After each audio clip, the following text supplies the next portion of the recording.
The ship was dying. Captain Yuri knew this. He had known it for 3 days now. The wandering light floated in empty space like a dead fish in dark water. Her engines were gone. Her shields were failing. Half her crew was dead from the pirate attack that had left them here. Yuri stood on the bridge and watched the stars through the cracked viewport. His forearms hung loose at his sides. His compound eyes reflected the distant lights of galaxies he would never reach. "Captain," said Navigator Trell from his station. The small amphibian alien was shaking. He had not stopped shaking since the attack. "The distress signal has been answered." Yuri turned slowly. "By whom?" "Humans, Captain. A repair frigate called the Soldan." The bridge went silent. The surviving crew members looked at each other with fear and confusion. Humans, the newest species in the Galactic Union.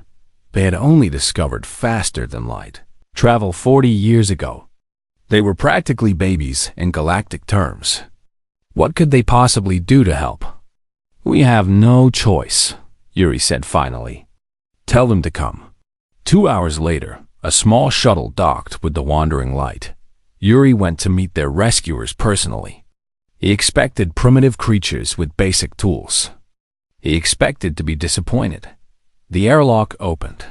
2 humans walked through. One was a tall male with short black hair and an easy smile. The other was a shorter female with her hair tied back and sharp eyes that seemed to notice everything at once. "Hello there," said the male. He raised one hand in a strange gesture. "I am Daiho. This is Hana. We are here to fix your ship." Yuri looked down at them. He was twice their height. "You understand our situation? Our engines are completely destroyed. Our power core is failing. We have perhaps 6 hours before life support goes offline."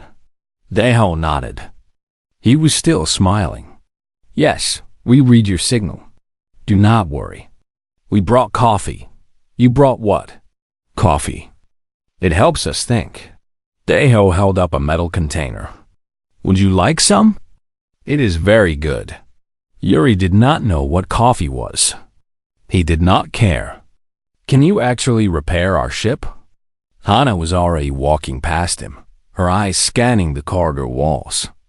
"Your power conduits are running at 60% efficiency." "Who designed this layout?" "It is like they wanted the system to fail." "That is standard Galactic Union design," Yuri said stiffly. "Standard does not mean good." Hana pulled a small device from her belt and pressed it against the wall. Numbers appeared on its screen. She made a sound of disapproval. "Daiho, look at this." They have the primary feeds running through a single junction. One hit there and the whole grid goes down. "That is exactly what the pirates did," Trell said quietly. He had followed them from the bridge. They knew where to shoot. Daiho's smile faded slightly. "Of course they did. Everyone knows where to shoot Union ships. The design has not changed in 200 years. He looked at Yuri. "Captain, with your permission, we would like to make some improvements while we repair." "Improvements?" "Small changes. Nothing major, just better." Yuri hesitated. He had served in the Galactic Union fleet for 60 years. He knew how things were done. You did not change standard designs. You did not question the old ways, but his ship was dying. His crew was dying. And these strange humans, with their easy smiles and their coffee, were his only hope.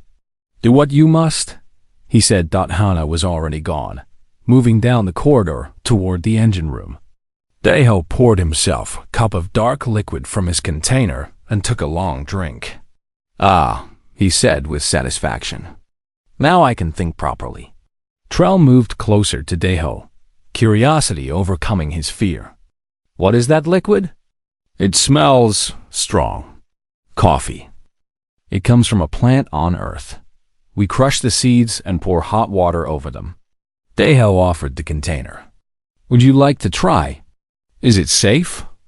"For humans, yes. For you, Deho shrugged. Probably. Trell looked at the steaming liquid. His species had a long tradition of trying new things. It was why he had become a navigator, to see new worlds and experience new cultures. He took the container with trembling webbed hands and took a small sip.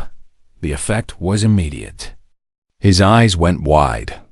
His gills fluttered rapidly. A strange energy seemed to flow through his small body. "What is this?" he gasped. "I can feel my thoughts moving faster. I can feel everything moving faster." Deho laughed. "That is the caffeine. Humans drink this every morning. Sometimes many times a day." "Every day? You poison yourselves every day?" "It is not poison. It is..." Dao searched for the right word. "Motivation." From somewhere deep in the ship, there was a loud clang followed by Hana's voice shouting instructions to the repair team.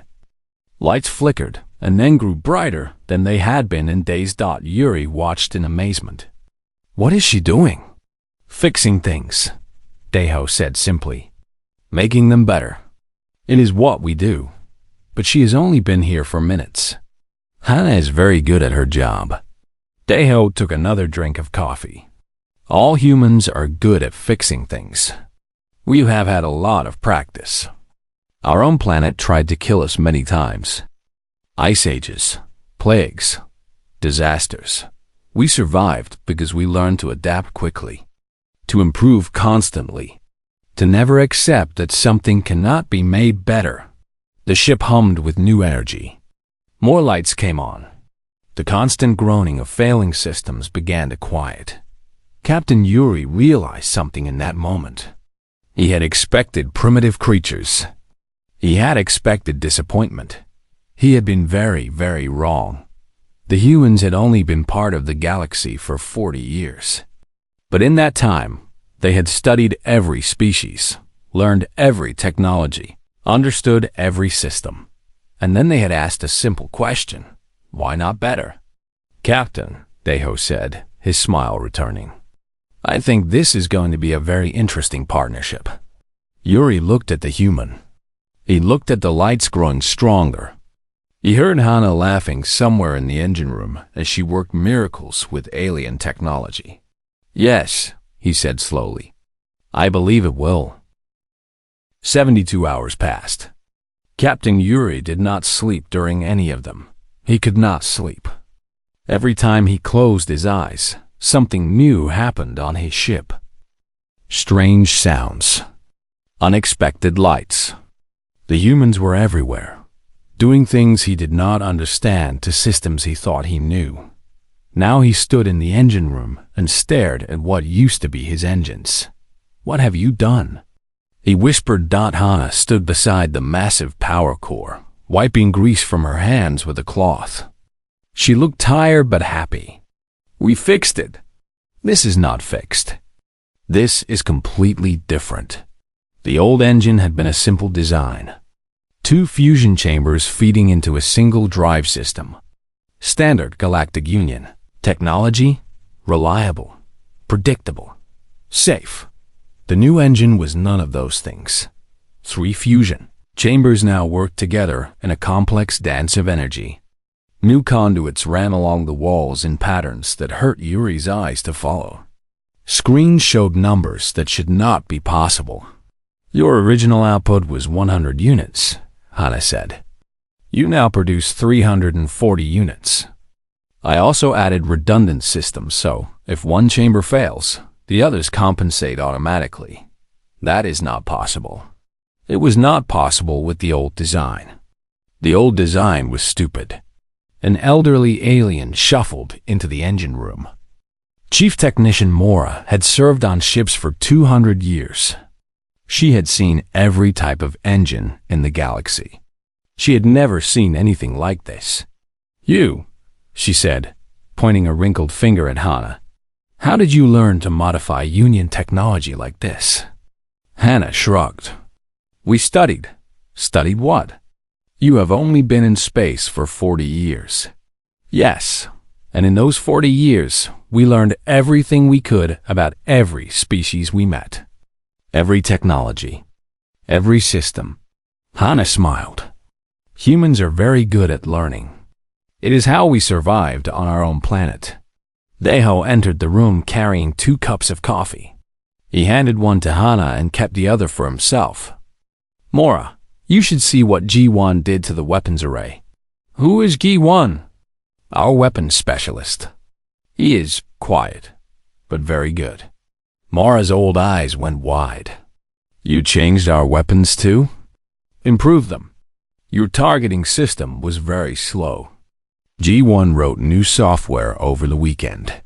He said he was bored. Over the weekend? He rewrote military targeting software because he was bored. Deho nodded as if this was completely normal. G1 likes puzzles. Your weapons were an easy puzzle.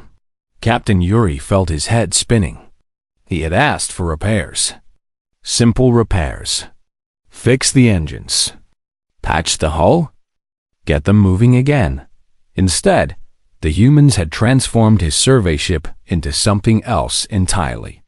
Something powerful. Something dangerous. What have you turned my ship into? He asked. Hana and Deho looked at each other. Some silent communication passed between them. We turned it into a ship that will not be easy to kill, Hana said finally. The pirates who attacked you used standard tactics against standard Union ships. Those tactics will not work anymore. Not against you. Navigator Trell rushed into the engine room. His eyes were huge. His gills fluttered with excitement. He had been drinking coffee for 3 days straight and had not slept at all. Captain! Captain, you must come to the bridge. There is a transmission. They followed him through corridors that now hummed with new power. Lights that had been dim for years shone brightly. Air that had been stale now smelled fresh and clean. The humans had not just fixed the engines. They had fixed everything. Life support, sensors, shields, communications. They reached the bridge. On the main screen, a distress signal played. This is Colony 7, a voice said through static. We are under attack. Pirates have blockaded our planet. They are demanding tribute. If we do not pay, they will bomb our cities. Please, anyone who can hear this, we need help. The message repeated. Yuri felt his heart sink. Colony 7 was only 2 days away. But what could he do? His ship was a survey vessel. Even with the human improvements, he could not fight a pirate blockade. We should report this to the Union fleet, Mora said. They will send ships.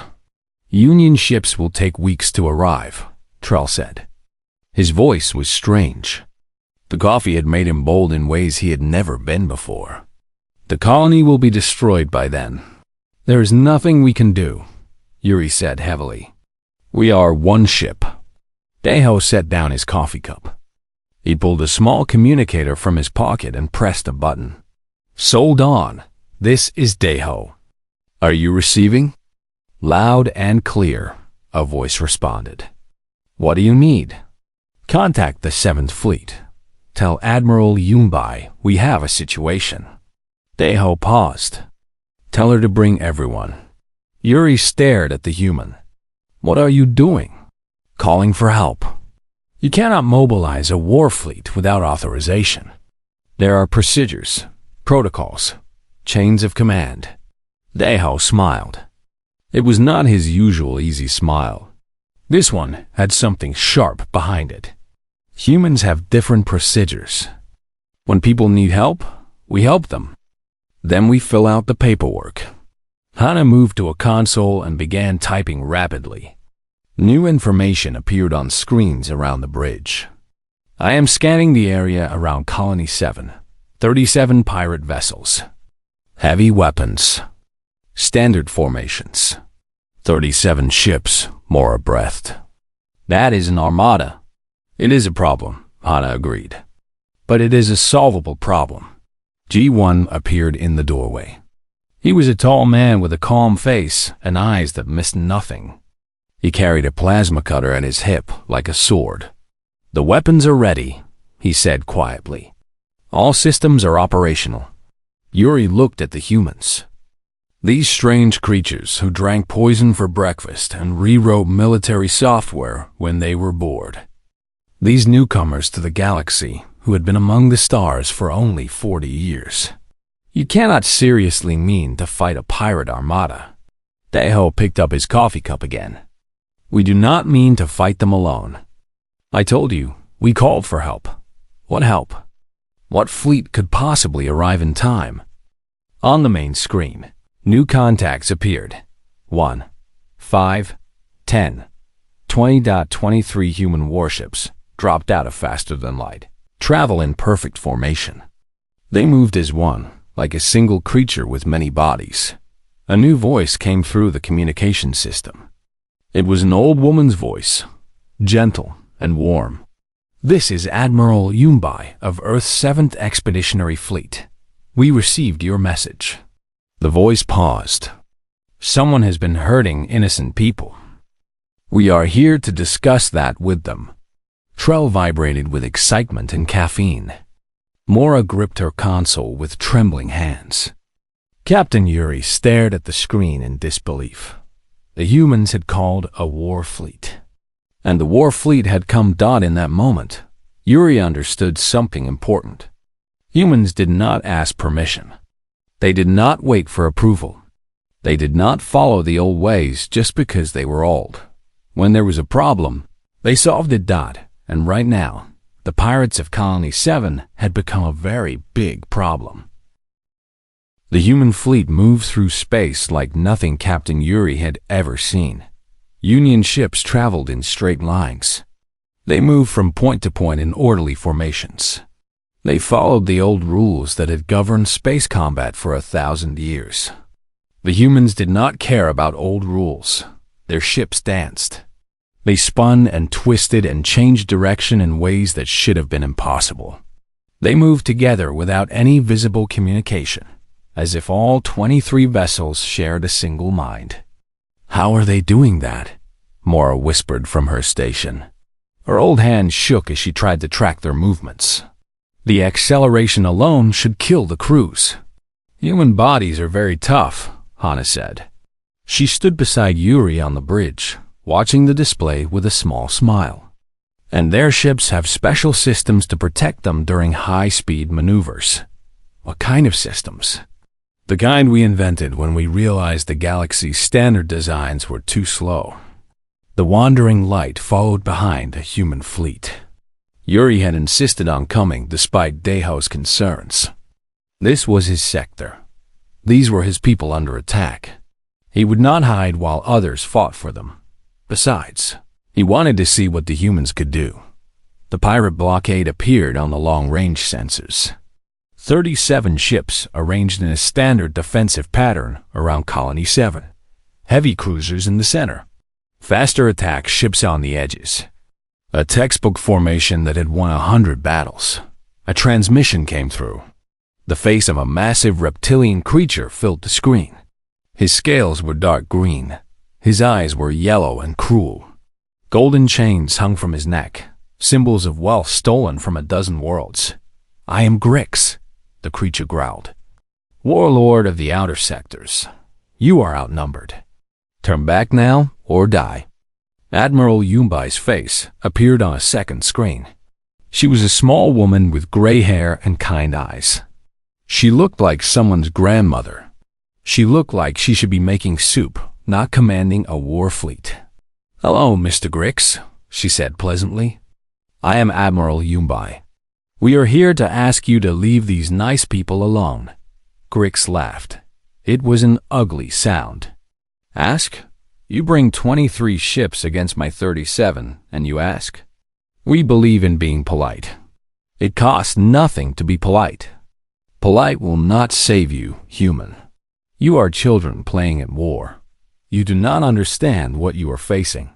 Yumbai's smile did not change. Perhaps. But I think you do not understand what you are facing either. Last chance, Mr. Grix. Please leave. I will hang your body from my flagship as a warning to others. That seems unlikely, but thank you for your answer. Yunbai nodded to someone off-screen. Begin the music. Music. Yuri did not understand.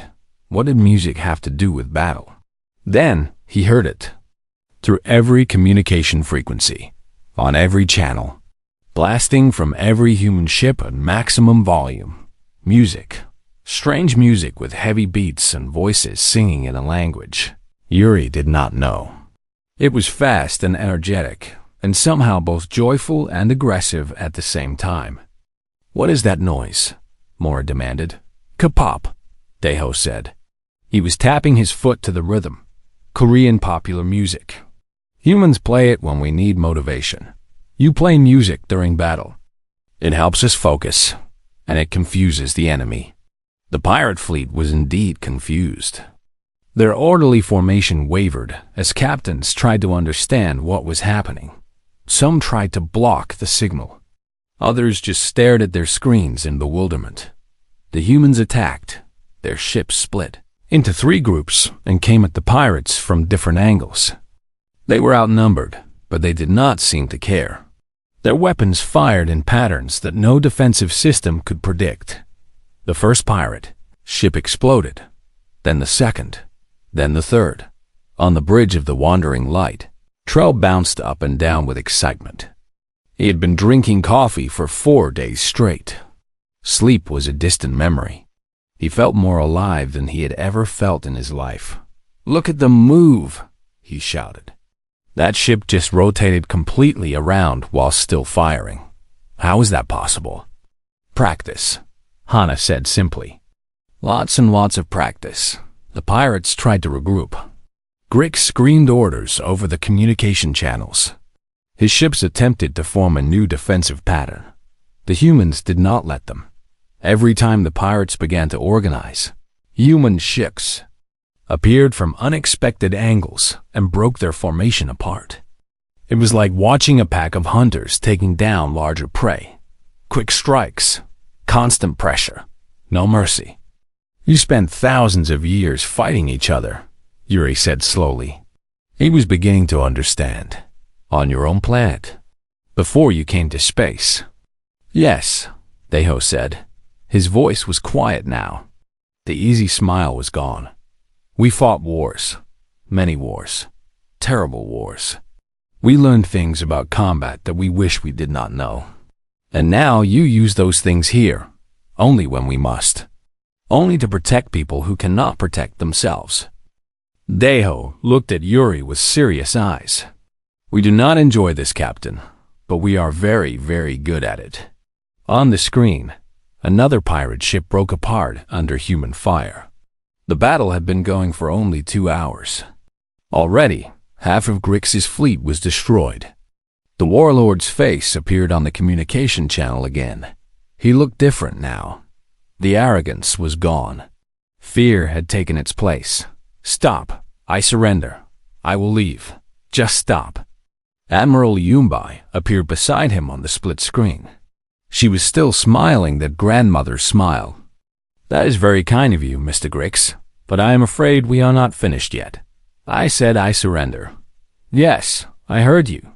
But you have hurt many people over many years. You have destroyed colonies. You have killed innocents. You have made entire sectors live in fear of your name. I will pay reparations. I will give back what I took. You will do those things, yes. But first, you will answer for your crimes. Yunbai's smile faded. For the first time, she looked like what she truly was. A warrior who had seen countless battles and won them all. We are taking you into custody, Mr. Grix. Your fleet is finished. Your empire is over. The galaxy will know that humans do not tolerate those who prey on the weak. The remaining pirate ships began to flee. Human vessels pursued them, disabling their engines with precise shots, not destroying them, capturing them. Within 4 hours, the battle was over. The pirate fleet that had terrorized the sector for decades was completely defeated. Grix was in chains aboard a human ship, waiting to face justice. Captain Yuri stood on his bridge and watched the human fleet secure the area. Colony 7 was already broadcasting messages of thanks. The people who had expected death now celebrated their survival. "I do not understand," Yuri said finally. "Why did you do this? This is not your sector. These are not your people. You had no obligation to help." Daiho handed him a cup of coffee. Yuri took it without thinking. The warm liquid smelled strange but not unpleasant. "That is exactly why we helped," Daiho said. "Because we could. Because someone needed us. Because it was the right thing to do." Yuri looked at the coffee in his hand. He looked at the human fleet on the screen. He thought about everything he had seen in the past. Few days. Then he took a drink. It was bitter and strong and burned his throat. It was also the best thing he had ever tasted. "This is good," he said quietly. Daiho smiled. "Welcome to the family, Captain." The Galactic Union Council chambers were the largest room Captain Yuri had ever seen. 1,000 seats rose in circles around a central platform. Representatives from 500 species filled those seats. They had come from every corner of the galaxy to discuss one thing: the humans. "This is an outrage." High Counselor Veth's voice echoed through the chamber. He was an ancient being, thin and pale, with eyes that had seen empires rise and fall. Earth sent a war fleet into Union space without authorization. They attacked ships. They captured a sovereign warlord. They violated every protocol we have. Ambassador Sungho stood on the central platform. He was a small man with a calm face and patient eyes. He wore a simple black suit. He showed no sign of worry or fear. "High Counselor," he said quietly. "May I respond?" "You may explain yourself, yes. Though I doubt any explanation will be sufficient." Sungho nodded politely. "Thank you. First, I want to show the Council something." He pressed a button on a small device in his hand. Holographic images appeared in the air above him. Ships. Financial records. "This is the pirate fleet that blockaded Colony 7.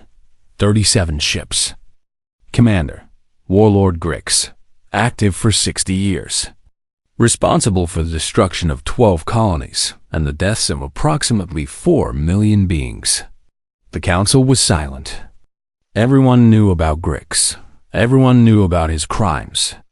"Now," Sungho continued, "let me show you something else." New images appeared. Bank transfers, communications, secret meetings. These are the funding records for Grix's operation. As you can see, his fleet was financed by 3 members of this council: the Veth Consortium, the Trowel Trading Alliance, the Merchant Lords of Bex. The chamber erupted. Representatives shouted. Some demanded proof. Others demanded silence. High Counselor Veth's thin face went even paler than usual. "This is a lie," he screamed. "This is human fabrication." "It is not," Sungho said calmly. "We captured Grix's entire database. Every transaction. Every communication. Every order." He looked directly at Veth. "Including your personal authorization for the attack on the Wandering Light." Yuri felt his heart stop. He sat in the witness section with Mora and Trell. Daiho and Hana sat nearby. All of them stared at the images floating in the air. "You ordered the attack on my ship?" Yuri said slowly. "You tried to kill my crew?" "The pirate attack was meant to send a message," Sungho explained. Humans had become too helpful, too successful. Certain council members worried that Earth's influence was growing too quickly. They decided to slow us down by killing innocent people, Mora said. Her old voice was hard with anger. By destroying a Union vessel and blaming it on pirates. Yes. High Counselor Veth rose from his seat. "You have no authority here, human. Whatever evidence you claim to have is meaningless. I am the High Counselor. I decide what is true and what is not." Sungho smiled. It was a small smile. A dangerous smile. "I was hoping you would say that." Admiral Yumbai appeared via hologram beside him. She still looked like a grandmother, but the warm kindness in her eyes had been replaced by something cold. "High Counselor," she said, "for the past 3 hours, this entire proceeding has been broadcast to every planet in the Galactic Union." Veth froze. Every colony, every station, every ship. Billions of beings have watched you deny evidence of your crimes. They have heard you try to protect yourself at the expense of justice. Yumbai's voice was gentle but merciless. They know the truth now. All of them. The chamber was silent. Every representative stared at their personal screens. Messages were flooding in from their home worlds. Citizens demanding answers. Governments demanding action. Veth struggled to speak. This is interference in sovereign union affairs. This is transparency, Sungho said. Humans believe that leaders should be accountable to their people. We simply help that process along. Captain Yuri stood up. He walked to the central platform without asking permission. No one stopped him. "I have served the Galactic Union for 60 years, he said. His voice was strong and clear. "I believed in this council. I believed in our laws. I believed that we stood for something good." He turned to face the assembled representatives. 4 days ago, my ship was dying. My crew was dying. And the humans came. They did not ask for payment. They did not ask for favors. They simply helped us. They fixed our ship. They improved our systems. They treated us like friends. Yuri pointed at Veth. And then I learned that this council tried to have us killed. Not because we did anything wrong, but because humans were being too helpful. Because Earth made you afraid. The chamber was completely silent. "The humans are not our enemies," Yuri continued. "They are what we should have been. What we claim to be. They help those in need. They fight those who prey on the weak. They do what is right, not what is convenient." Morris stood and joined him. "I have studied technology for 200 years. The humans have taught me more in 4 days than I learned in the past century. Not because they wanted to control us, because they wanted to share." Trell bounced up and down. Coffee had permanently changed his brain chemistry. He no longer felt fear. "I drank their poison water, and it made me brave. They shared their culture with me. They treated me like a person, not just an alien." One by one, other representatives began to stand. Those who had received human help. Those who had seen human kindness. Those who had watched human ships fight to protect strangers. "We stand with Earth," said the representative from Colony 7. "They saved our people. We will not forget." "We stand with Earth," said the delegate from the outer sectors. "They freed us from Grix's tyranny." "We stand with Earth," said voices throughout the chamber. More and more. A chorus of support that drowned out Veth's protests. Sungho waited until the room was quiet again. "Humans do not want to rule the galaxy," he said simply. "We do not want power or territory or control. We want partners, friends, allies. We want to build something better together." He looked at Veth one final time. "Those who stand with us will find loyal friends. Those who stand against us should consider how that will look to the beings they claim to represent." Within 1 week, 3 council species formally requested alliance with Earth. Veth's government collapsed.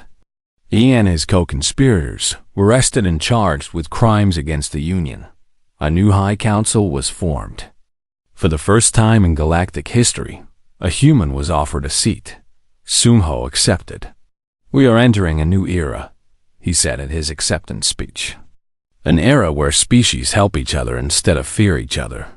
Where technology is shared freely. Where the strong protect the weak instead of exploiting them." He raised a cup of coffee. "Humans have a saying. When someone helps you, you help them back. When someone hurts you, you make sure they cannot hurt anyone else. It is simple. It is fair. And it is the foundation of everything we believe. He drank. Welcome to the future. Let us build it together. In the audience, Captain Yuri raised his own cup of coffee. Beside him, Mora and Trell did the same.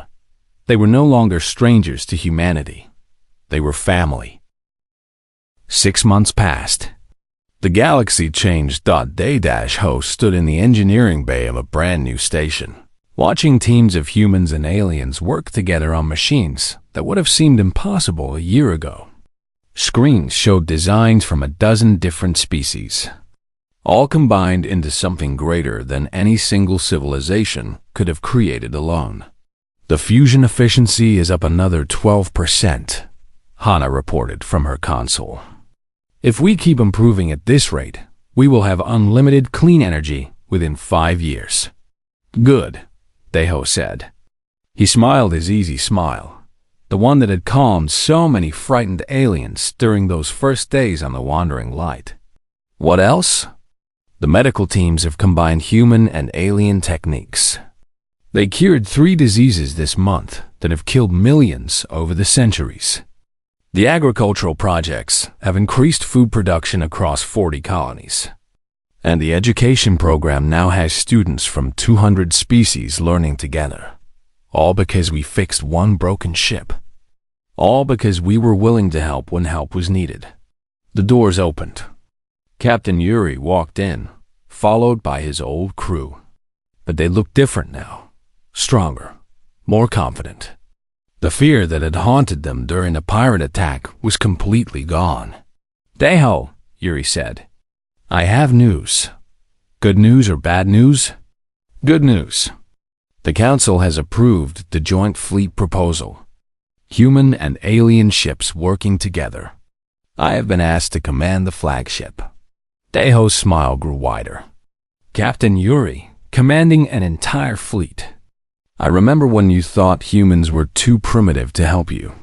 I was a fool, Yuri admitted. I judged you based on how long you had been in space. I did not understand that time means nothing. What matters is what you do with that time. Hana laughed. He is learning. Give him another few months, and he will be drinking coffee willingly. I already drink coffee willingly, Yuri said with dignity. 3 cups every morning. It helps me think. On a screen nearby, Navigator Trell's face appeared. He was broadcasting from a studio somewhere on the other side of the galaxy. His show about human culture had become the most watched program in Union history. Welcome back to Understanding Humans, he said excitedly to his audience. Today, we are discussing a fascinating human tradition called barbecue. This involves burning food over open flames until it becomes delicious. I know it sounds strange, but trust me, the results are incredible. Deho watched the broadcast with amusement. Trell had become a celebrity. The coffee had never worn off. He was permanently energetic now, bouncing from topic to topic with endless enthusiasm. He started an interstellar food trend, Hana observed. 17 species have adopted coffee as their official morning drink. 4 more are experimenting with Korean cuisine. Cultural exchange, Deho said. The best kind of conquest. Chief Technician Mora entered the engineering bay. She moved slowly because of her age, but her eyes were bright with excitement. She carried a stack of tablets filled with research notes. I have finished my studies at the university, she announced. 340 years old, and I am still learning. Your Earth schools are remarkable. You graduated top of your class, Hana said. The professors say you are the best student they have ever had. I had good teachers. Human teachers who believed that knowledge should be shared freely, who answered every question I asked without impatience or condescension. Mora set down her tablets. In 200 years of serving on Union ships, no one ever taught me as much as I learned in 6 months on Earth. G1 appeared in the doorway. He was still quiet, still calm, still carried his plasma cutter like a sword. But now he had a small group of alien students following him everywhere, eager to learn his techniques. "Training is finished for today," he said. "Graduation rates are up again." "How much?" 97%. Compared to 60% before we arrived. "What changed?" G1 considered the question. "I taught them that fighting is not about strength. It is about thinking, about understanding your opponent, about protecting those who cannot protect themselves." He paused. "And I gave them coffee." Everyone laughed. Coffee had become more than a drink. It had become a symbol, a sign of friendship between species, a reminder that humans had come to the galaxy not as conquerors, but as partners. A communication came through from Earth. Admiral Yumbai's face appeared on the main screen. She was no longer in uniform. She had retired from active duty, but her work was not finished. "The Galactic Defense Initiative is ready to launch," she reported. 50 species have joined. We have the largest combined fleet in history. And we have agreed on a simple principle. When someone needs help, we help them. "The human way," Yuri said. "The right way," Yumbai corrected. It was always the right way. Humans just reminded everyone. Ambassador Sungho appeared beside her. He looked tired but happy. The work of rebuilding the council had been exhausting, but the results were worth it. "The new constitution has been ratified," he said. "Equal representation for all species. Transparent governance. Shared resources and technology. Everything humans have been working toward." "And the old council members?" Daeho asked. "Serving their sentences. They have a long time to think about their mistakes." Sungho smiled. "Though I hear Veth has developed a taste for coffee. Perhaps there is hope for him yet." A distress signal appeared on Hana's console. Another ship in trouble. Another crew in danger. Another opportunity to help. "Looks like our break is over," she said. Daeho grabbed his jacket and his thermos of coffee. Hana collected her tools.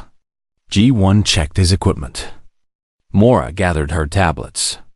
Yuri stood straight and proud. "Same as always?" Yuri asked. "Same as always," Daeho confirmed. "We go. We help. We make things better." They walked together toward the shuttle bay. Humans and aliens. Friends and colleagues. A team that had started as strangers and become a family. Behind them, screens showed news from across the galaxy. Colonies being rebuilt. Technologies being shared. Species working together in ways that had never been possible before. A new era of cooperation and trust, born from a single act of kindness. The shuttle launched into space. Stars stretched around them in all directions. Somewhere out there, someone needed help. And the humans were coming. As they flew toward the distress signal. Daeho looked out the window at the vast expanse of space. He thought about everything that had happened. The broken ship, the pirates, the corrupt council, the new alliances. "You know," he said quietly, "when we first came to space, everyone thought we were too young, too primitive, too weak. They underestimated us," Hana said. "Yes, but maybe we surprised ourselves too. Maybe we did not know how much we had to offer until we were given the chance to offer it." Yuri placed one of his 4 hands on Daeho's shoulder. "You taught us something important," he said. "You taught us that the galaxy does not need conquerors. It needs fixers. People who see problems and solve them. People who see broken things and make them better. That is what humans do," Daeho said simply. "We fix things." He raised his thermos. "And if something needs breaking first, well..." He grinned. "We are pretty good at that too." The shuttle raced toward the stars. Behind them, a galaxy transformed. Before them, endless possibilities.